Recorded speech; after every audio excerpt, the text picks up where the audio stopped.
ഇന്നിപ്പോ നമ്മൾ vegetable carving കഴിഞ്ഞു. ഇനി അടുത്ത് വരുന്നത് ഫ്ലവർ അറേഞ്ച്മെന്റ് ആണ്. രണ്ടു തരം ഫ്ലവർ അറേഞ്ച്മെന്റ് ഉണ്ട്.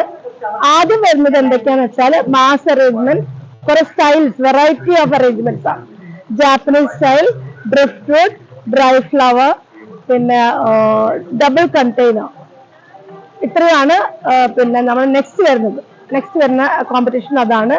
വീട്ടമ്മമാർ തമ്മിലുള്ള തീപ്പാറും മത്സരങ്ങളാണ് ഇപ്പോൾ കൽപ്പറ്റ ഫ്ലവർ ഷോ ഗ്രൗണ്ടിലെ കാഴ്ചകളിലൊന്നും. ഞായറാഴ്ച നടന്ന വെജിറ്റബിൾ ആൻഡ് ഫ്രൂട്ട് കാർവിംഗ് മത്സരം ഏറെ ശ്രദ്ധേയമായിരുന്നു. പച്ചക്കറികളും പഴങ്ങളും ഉപയോഗിച്ചുകൊണ്ട് മയിലും മീനും അരയന്നവും പൂക്കുടയും പൂക്കളും അടക്കം തീർത്തപ്പോൾ വയനാട് ഫ്ലവർ ഷോ കാണാനെത്തിയ സന്ദർശകർക്കും അത് വേറിട്ട കാഴ്ചയായി മാറി. ഓരോ മത്സരാർത്ഥിയും വിവിധ രൂപങ്ങൾ തീർക്കുന്നതിൽ ശ്രദ്ധേയമായ പ്രകടനമാണ് കാഴ്ചവെച്ചത്.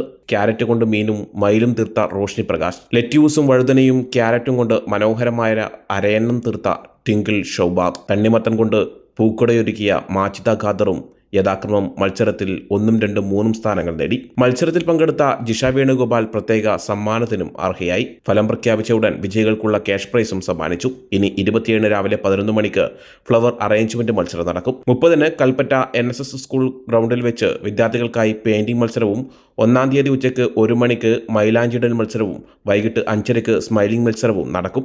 2 തീയതി കട്ട് ഫ്ലവർ അറേഞ്ച്മെന്റ്, 4 തീയതി രാവിലെ 11 മണിക്ക് പാചക മത്സരവും സംഘടിപ്പിക്കും.